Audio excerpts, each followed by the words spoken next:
Welcome to the Seven Hats Podcast. My name is Yuval Selik, and I've been on the entrepreneurial roller coaster for over 20 years. I've experienced it all throughout my journey: the grind, burnout, failure, and ultimately, success.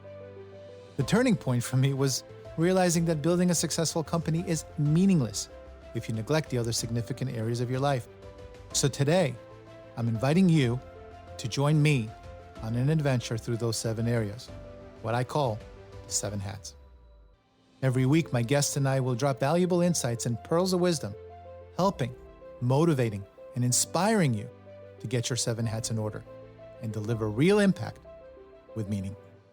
So let's get going.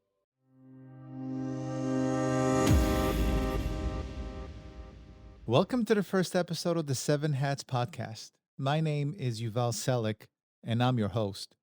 Let's start with a quick preview of who this podcast is for and what it's all about.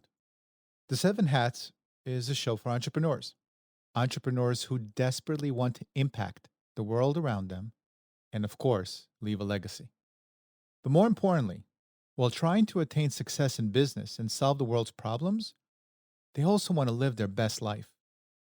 They don't want to succeed in business and then ask that dreaded question, is this all there is? So if you're listening and want to succeed in the game of life and all the wonders of living your best life, you will need to spend time focusing on your 7 critical areas of life. And I call these the 7 hats. So what are they?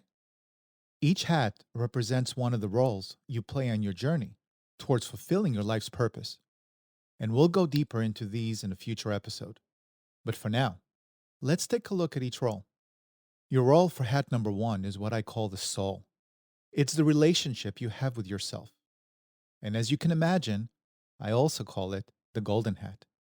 Golden because it's the only hat that, in my opinion, is required to achieve success in the rest of the 6 hats entirely. You can't give what you don't have inside to share, so we will pay special attention to this golden hat. Hat number 2, you're the athlete. It's your health and fitness hat. Hat number 3, the servant. And it's all about the relationships you have with others. Hat number 4, the entrepreneur. And that's the hat when you change the world for the better. Hat number 5, the investor hat, your finances. Hat number 6, the philanthropist. And this is where you give back and contribute to helping others have a better life. And the final hat, hat number 7, you are the seeker, where you connect to something greater than yourself. And this hat is your spirituality hat. So there you have it, the 7 hats. And I invite you to be part of the 7 Hatters community. You know, the question I ask myself so many times is, how can I serve you? Well, as I stated earlier in my intro, I ran the rat race. I burned the candle at both ends for so many years. I burned out and I bottomed out. And now I want to bring my knowledge and experience alongside some incredible guests who also succeeded in one or more of their hats. And now they look to give back to the tribe as well. Now I give you my word that my guests won't only speak of their success. I plan on digging into their failures, their struggles, and the problems that they faced along their journey. Listen, I feel that there are so many lessons in the struggles. I've listened to too many podcasts where the guest typically talks about their resume for most of the show. Listen, you can get that on LinkedIn, for God's sakes. So let's dig deep and learn from the struggles and accelerate your growth 10x as a result. And for each show, I promise to provide you with gold nuggets and actionable steps that you'll be able to take away and apply to your life for each of your 7 hats. We will discuss the latest research on self-love and acceptance. We will discuss relationship advice for how to be in a relationship with an entrepreneur and succeed. We will talk about the latest health and fitness trends in healthy eating, intermittent fasting, and exercise. And of course, we will talk about running and growing a business successfully and so much more as we uncover the rest. Now, please make sure to listen to future episodes where I will go deeper into each hat, plus reveal my impact framework so that you can succeed in transforming who you need to become to achieve all your hairy, audacious goals as we take our journey together. But for now, if we are going to spend some time together each week, you should probably know my story. So, this is my Hello World moment. And I wanted to start it off by telling you a quick anecdote about none other than Steve Jobs. See, a few years ago, I watched Steve Jobs on a rare YouTube video introducing the first Macintosh. This event took place 37 years ago on January 24th, 1984. I was just 11 years old, probably riding my bike with my friends. But it was an historic moment for computers back then. And what caught my eye was when Steve uttered the following words to an audience filled auditorium. He said, and I quote, "Now we've done a lot of talking about Macintosh recently, but today, for the first time ever, I'd like to have Macintosh speak for itself." End quote. Now imagine that. A computer back in 1984 actually spoke to an audience and said, "Hello, world. Here I am. I'm here to help you achieve greatness in your life. I'm here to make you think differently." So here I am, entrepreneurs. I'm here to help you achieve greatness in your life. I'm here to make you think differently. So why do I want to put myself out there? Venture out into the unknown again? Put in all the hard work in birthing a podcast when there are so many out there? And my answer lies in my question. It's because of my why. What is my why? We should probably get to my backstory first so you can get some context around it. In 1972, my parents escaped communist Russia and headed to Israel for safe refuge. My dad was 22 and my mom only 18, pregnant with me. I moved 24 times in my life, and I guess this was my first official move. My dad is an entrepreneur and the hardest working man I know. He's a luthier and builds and repairs violins, violas, and cellos. My mom, the sweetest and most gentle soul, and his number one supporter. Years later, I finally understood how important her support was to his growth as an entrepreneur. My grandparents, who immigrated to Israel just a couple years before my parents, they were my most influential life travelers. They are no longer with us, but left an impact that I hope to share with all those that I touch. My grandma Ida was the most gentle and loving soul I have ever met in my life. She loved her family so much, but had an extraordinary place in her heart for me since I was the firstborn. We had a running joke in the family that went like this: Ida loves all the kids, but Yuval is special. And everyone knew it. They just accepted it after a while, including my poor sister. My grandpa Isaac was my protector and my hero. And as far back as I remember, my parents, mainly my dad's sole focus was work. My grandparents raised me in my early childhood days, and I believe I wouldn't be able to embody hat number one, the golden hat, the self love hat, without their love and belief in me. My first significant move was when I was 9. My father received an invite from Isaac Stern, a very famous violinist, to travel to the US and work. This move was a huge opportunity for our family, and so we went to the US of A. I remember the moment we arrived at the airport to fly out of Israel and had to cross that gate to get to the terminal. My grandparents were standing behind us, crying, knowing that life as we knew it was about to change. For me, this was the most devastating and profound period of my childhood. As my parents held my hand and walked to the gate, I forced my way loose from my mom's grip and ran back to my grandma, weeping just to get that one last hug. And that hug will stay with me for the rest of my life. Our Boeing 747 landed on the JFK tarmac. We finally landed in New York. And for the first few months, while my parents got situated, we stayed in a tiny New York apartment that my dad's friend graciously provided as a refuge. See, what I didn't appreciate back then was that my parents left their haven, their home in Israel, the country that took them in when they escaped anti Semitic discrimination in Russia. See, I was a kid and made it all about me. And I rebelled because I lost my identity. I left my grandparents, my family, friends, school, playground, the food I loved. Yes, I was a foodie back then as well. More on that in future episodes. And I made it all about me. But I didn't realize what my parents were going through. They were kids themselves, with no money, no security blanket, in an unknown country. They didn't speak a word of English, and in truth, had very few people they can rely on to get by. My parents were risk takers, and they took risks to try to provide a better life for their family. They are the 1% crazy. They are entrepreneurs. And the risks, the pain, hardship, intense work ethic, and of course, their can do it whatever cost attitude is why I have the opportunity to a blessed life and the chance to go after my dreams, become an entrepreneur myself, start two successful companies, and speak with you today on this podcast. So let's get back to the story. We left our temporary stay in Manhattan and moved to our first apartment in the outskirts of Forest Hills, Queens. My dad got a job at a prestigious instrument repair shop by the name of Jacques Francais in Manhattan. And my mom was working as a cleaning lady just to make a few bucks so we can get by. As a kid, I wasn't aware of what my parents were going through when my mom took me along with her as she cleaned toilets inside $1 million mansions in Forest Hills. I wasn't considerate of the fact that my dad had to wake up at 5 a.m.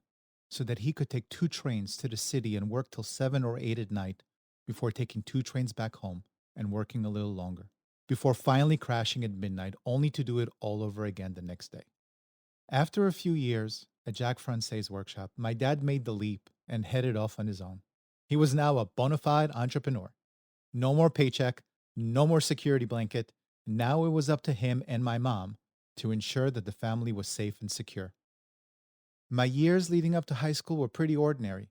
No drama, no real struggle other than the usual teenage issues we all face. But the one thing that stands out was the lack of quality time my sister and I spent with my parents. When my parents first arrived, they had the mindset, the purpose, the commitment, and readiness to take action on a single dream of theirs, and that was to live the American dream. They wanted a house, a car, and they wanted to travel and so on. But in pursuing this dream, they did what most entrepreneurs do, and what I ultimately did in following in their footsteps.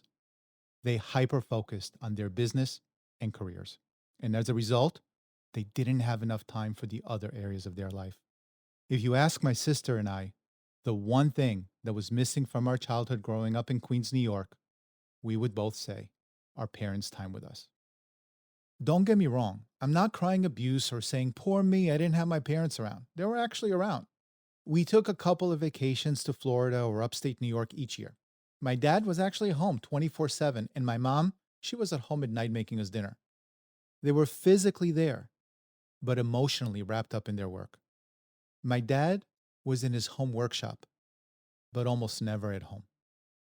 I will say, though, that actually my previous statement is not 100% true. I did see my dad, but only when he asked me to help with the chores, rebuild stuff around the house, clean leaves, mow the lawn, and renovate the house whenever possible. See, he taught me everything I know about hard work ethic and how to fix shit around the house.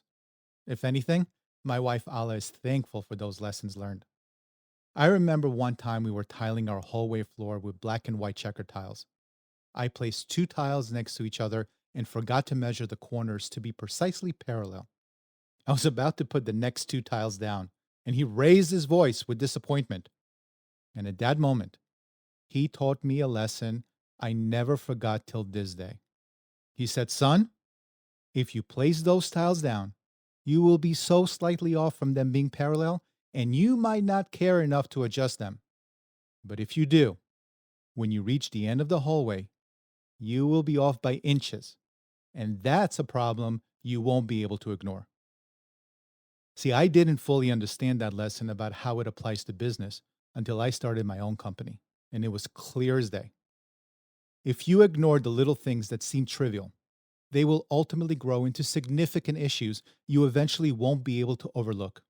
See, I appreciate spending time with my dad slaving over household chores and remodeling efforts over the years. I learned so many of these beautiful lessons that helped me achieve success in my life. And I hope that over our time together, I can pass those life lessons on to you as well. My high school years were a bit of a blur, primarily ninth grade. My parents decided to buy a house in Hunter, a tiny ski town in upstate New York. Currently, the population is around 2,700 people. However, I could swear the population back then was probably half of that. So instead of staying in Queens and moving on to high school with my elementary school friends, I instead was forced to attend Hunter, Tannersville Middle School slash high school. Yes, you heard that right. Grades 7 to 12, all in one building with only 150 students in total. As a comparison, just my ninth grade class in Forest Hills High School, where I should have gone, would have been around 1,000 students. So, my high school experience started with me entering a ninth grade homeroom class, looking all cool with my Sony Walkman headset, standing out like a sore thumb to a group of 15 kids who grew up together since they were probably born. Imagine a city kid coming into a new tribe and completely being shunned. I was bullied, got into verbal and physical altercations too many times to count, couldn't make any friends, and thereby zoned out for the rest of the year. I began to withdraw and rebel, so much so that it forced my parents to move back to Queens so I can attend Forest Hills High School, where I should have gone in the first place. I share this with you to highlight the lesson I learned that year. We are all humans. We crave to belong. We want to be part of a tribe. That's the way it is, whether we like it or not. We need to matter. And when we don't, we die a little death inside. And that's the way it was a million years ago when we walked the earth, and it is still as much a truism now. We need each other's support. And this is why we entrepreneurs need to assemble, help each other succeed, build a tribe. That's how we will thrive and survive. See, they say it's lonely at the top. And I agree that few of us are called to live this entrepreneurial life. But I'm afraid I have to disagree that it has to be lonely. We need to congregate and support each other. As a side note, I have to say, looking back, I'm aware that my time in Hunter, where I experienced so much rejection and pain, it really shaped part of my insane drive and desire to succeed as an entrepreneur. As much as it was a painful period in my life, it also contributed to so many lessons learned and ultimately freedom. The rest of my high school years were great. I was back with my friends, chasing girls and having fun. But my senior year, I was faced with a crossroads. The school of my choice, Binghamton University, was out of my league. I wasn't particularly a great student. I was average. I didn't do well on my SATs, and I graduated with a 79 grade point average. I knew this moment was coming, though. I didn't put the effort required, but I was determined to go to Binghamton. It was the school of choice. But needless to say, a crappy SAT score and a 79 grade point average were not even close to their standards. My acceptance letter, yes, letter, not letters, came in, and my only option was an unknown community college. My second choice school was Queens College, and they rejected my application because I didn't meet their criteria by only one frickin' point, since they required at least an 80 grade point average, and I had a 79.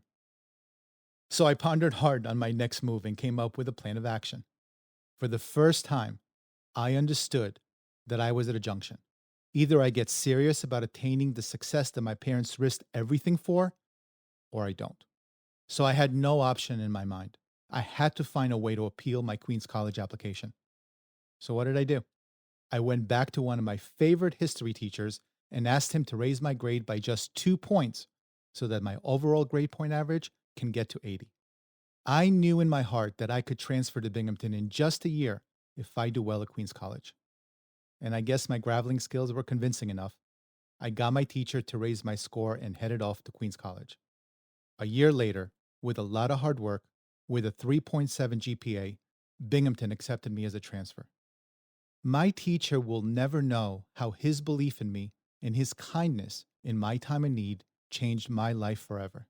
And that's why it's so important to be there for each other, to support one another, even if it may feel insignificant at that moment, because you never know the life that you're about to change forever.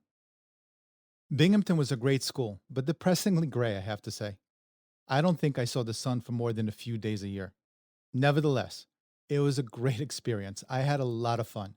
My longtime friends from elementary school, Chris and Oleg, were there with me, and we were all in the fraternity A Pi and having a great time. And to top it all off, Because of Binghamton's reputation, I was able to land a fantastic consulting gig right out of school. I'll never forget reading my acceptance letter from Quasha Lipton, a benefits consulting firm situated near the George Washington Bridge in New Jersey, overlooking Manhattan. I was earning $33,000 a year back in 1996. That was an incredible achievement for me. I worked my entire life part time through school, but this was my first real job. Quasha Lipton was my first real opportunity to climb the corporate ladder, and I was smelling success. The 6 years I spent at Quasha Lipton shaped me as a business leader. I was privileged in learning from so many exceptional individuals who I considered mentors. It was June 3rd, 1996, and my alarm went off at 6 a.m. My first day at Quasha Lipton. Excited, I woke out of bed to shower and put my brand new suit that I purchased specifically for this occasion. My two cats, Chip and Dale, they were looking at me with deep curiosity as to why I was awake so early in the morning. I arrived for orientation, and as I entered the gorgeous building overlooking Manhattan, I still remember the pings and dings of the George Rhodes Great Ball Contraption roller coaster sculpture in the lobby. After completing the initial paperwork, HR directed me to a dedicated classroom for my 6 week training class with Tom. I remember walking into the room and feeling this eerie feeling. Tom's reputation preceded him. He was known as a ball buster, and I was warned ahead of time. I can tell you for sure that it was the most grueling and challenging class I have ever experienced. And to tell you the truth, I wouldn't have changed it for the world. See, Tom was a character, but he was probably one of the most strategic and intelligent guys I have ever met. Tom drank about 12 cans of Pepsi each day, so the guy was wired for most of the day. But he challenged you. He poked fun at you. He did everything he could do to make you uncomfortable, anxious, and insecure. See what Tom did? He built tough skin. 6 weeks felt like 6 months, but I finally passed all of the assignments and was given my first client list. And my very first client was Bank of America, one of Quasha Lipton's largest clients. The funny thing was that no one in my graduating class got assigned a large client. They were all tiny. I was excited at first, however, started becoming very frustrated once I understood the workload. Everyone in my class was leaving at 5 p.m., and I'm knee deep in work till 8, 9 each night. And not until years later did I realize how much of a blessing it was being assigned such a prestigious account. And here's why. Chris Kyoto was my immediate supervisor, and Eric Horowitz was his boss. Eric reported to Michael Sternklar at the top. These guys were business gurus. If I could go back in time, I would have paid to learn under these mentors. Chris was one of the smartest and hardworking guys I have ever met. He was young at the time. However, one of the best managers I have ever encountered. He expected much of his team, but he was leading them by empowering them. Eric, he was funny, the likable character in the group, the life of the party. But Eric also had a very serious side. You didn't want to mess with him. See, one evening I remember it was 2 a.m., and I could not reconcile Bank America's monthly reconciliation. I was frustrated, exhausted, and about to cry to tell you the truth. So Eric walks by my desk, and I break down. I ask him if I can go home and get some sleep and finish the reconciliation the next day. I will never forget the lesson he taught me in the next two sentences he uttered. He said, Yuval, no problem. Let me call Bank America and tell them that 50,000 of their employees won't get their benefits reconciled because you're tired. So sure, go home. I'll let them know the news in the morning. You can guess the outcome of that conversation. So at 4 a.m., I reconciled with pride and a smile on my face. These two sentences shape both of my startups and are ingrained in our culture. But Eric also had a soft spot as well. One day, years later, when I was a manager of a group of 12, I felt undervalued and underappreciated during a performance review. I worked so hard for so many years, and I expected a raise deserving of the value I added, which I didn't get. And by chance, I bumped into Eric in the hallway and asked him for a $5,000 raise. And the first words out of his mouth were, "Why do you deserve the raise? Why are you so special?" And I looked him straight in the eyes and explained my efforts and dedication to my clients and team. He smiled, took a second to breathe, and then he said, "Okay, no problem, you got it." And that was another lesson in fairness and compassion for your employees that I will never forget. I also want to give a shout out to Michael Sternklar for his leadership. He and I interacted because he led the Bank of America relationship, and I have to say, I learned so much from the way he led from the top. He was an extremely likable and relatable leader. He could be one of us, and that stuck with me over the years. And that's how I lead my team. He taught me that your position gives you no right to think that you're better than anyone else on the team. He taught me how to remove that egoic side when leading. Some of my favorite lessons came from watching him lead the M&A efforts when PricewaterhouseCoopers purchased Quasha. Then a year later, Coopers and Lybrand. Then a year later, Mellon Bank. And I believe there was an internet startup called UNFI somewhere in the mix. Another lesson I learned came from my boot camp years. Since Quasha Lipton was a consulting firm back in 1996, we had benefits, plenty of them. Unlimited soft drinks, a menu with what must have been 30 local restaurants that would deliver dinner if you stayed past 6, which I had more often than not, and that accounted for my weight gain during that time. But we had an awesome gym in the building with a full-time trainer, Bill Coyle, who kicked everybody's ass. I never forgot Bill. He taught me perseverance and dedication as we assembled at 6 a.m. each morning for boot camp. He expected us there, rain, shine, negative 18-degree freezing temperatures, snow, whatever. If we skipped the training, he would be all over our ass. And I was scared of him, so I showed up. Tuesday, September 11, 2001, started out as a perfectly bright, beautiful morning in New York. I arrived in my office around 8 a.m. that morning as usual. It was just another day until it wasn't. Around 9 a.m., I started hearing the office gossip. One of my teammates told me that heavy black smoke was billowing out of the Twin Towers. I didn't think anything of it at that moment and continued working. But a few more minutes passed, and I couldn't avoid the office chaos. So I walked towards the parking garage, which had a clear view of the city and the two towers. Now, I don't know if I can describe the moment I first saw the smoke and fire, then the second plane hitting the second tower, and of course, the most surreal moment when the towers crumbled to the ground. The entire office stood there in shock. We kept on saying to each other, "This isn't real. This can't be fucking happening." If anyone visited the towers, they would understand just how massive they were. Each building took a whole city block. How could they just disappear into thin air? And that moment changed me, as it did most people. See, I remember leaving the office around 10 a.m. in disbelief and headed over to my cousin's house to watch the news. We were in a dreamlike state over the next few days, watching CNN pretty much 24/7, and all we kept on seeing are hysterical family members holding photos of their loved ones, asking, begging, pleading if anyone had seen them. All they needed to know was if their loved ones were still alive. The whole thing was brutal to witness and heart-wrenching. And over the next few months, the conversation centered around how things would never be the same. And of course, they felt different, very different. The streets in New York were gloomy, dark, and empty. Interestingly, now in 2021, we're going through a very similar experience with COVID-19. The conversations are all about how life will never be the same as we knew it.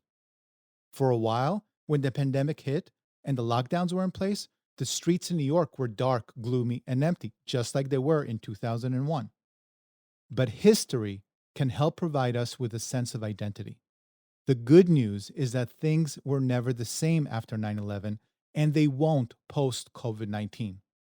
Every major event in human history changes us as a people. The most horrifying events challenge us. They allow us to tap into our greatness, resilience, and show us what we're capable of as a species. And as a result, we change the world around us. June of 2001, my parents informed me that they have decided to sell their upstate New York home and move to Los Angeles. As I mentioned earlier, my parents moved approximately every 2 to 3 years since I was 9 years old. And under normal circumstances, a call from my parents letting me know that they are moving was no big deal. It was business as usual. However, this was a different move. Our home has always been on the East Coast. That was our identity since we arrived at JFK back in 1982. But a move to the West Coast was a big deal. I personally never traveled west of Chicago. I always joked that our family should have settled in the moving business because my dad regularly made the family and some friends along the way pack and move our entire home, opting not to hire professional moving services. So once again, my sister and I were agreed to help them pack the moving truck and assist in driving the cross country trek to Los Angeles. The day arrived, August 2002. Our blue Volvo station wagon filled to the rim, and the truck was fully loaded and ready to go. My mom and sister in the Volvo, while my dad and I driving the moving truck. Now, if you've never made a cross country trip, I highly recommend it as a bucket list item. The US is such a beautiful place, and every state, city, and county that we drove by providing a glimpse into the lives of those living there. It's interesting how each place has its own energy, its own frequency, and therefore it affects those that live there. And I felt it as soon as we drove towards the West Coast. Energetically, something happened. I knew deep down that it was never going to be the same, and that was a good thing. I remember one event so clearly as we were driving on Route 10 towards Los Angeles. I looked over towards my dad and said, "Dad, holy shit, this is New Jersey with palm trees and beautiful sunny weather." And in that split second, I made the boldest decision of my life. I said, "Dad, I'm moving." What? Everyone was shocked. I was about to leave a corporate job where I was a rising star. I was about to leave lifelong friends in the only place that I have known since 9 years old. And trust me, my friends tried to stop the move. I can't tell you how many times I heard that everyone in LA is fake and only those on the East Coast are authentic and real. And no matter what everyone said, the shift had occurred on Route 10 on that August day in 2002. And you know what? A month later, I was packed, ticket at hand, no job, no plans, just a gleam of hope and the sense of adventure for the next chapter of my life. This concludes the story of my East Coast adventure. But wait till you experience my days on the West Coast. Like my dad, I moved to a foreign place to start all over and make something of myself. I marry a Hollywood actress, become a bona fide entrepreneur, lose everything, hit rock bottom, and then I built it all back. There are so many stories and lessons to come, so make sure to listen to episode 2 of my West Coast adventure that brought me here to this very moment, speaking with you now. One final note, make sure to hit that subscribe button and leave a review. It really goes a long way and I would really appreciate it. And don't forget, sharing is caring, so please take a screenshot of this episode and share it on Facebook, Instagram stories, or Snapchat and tag 7hats. So for now, I will bid you farewell, and until next time, my name is Yuval Selik, and I tip my hat off to you.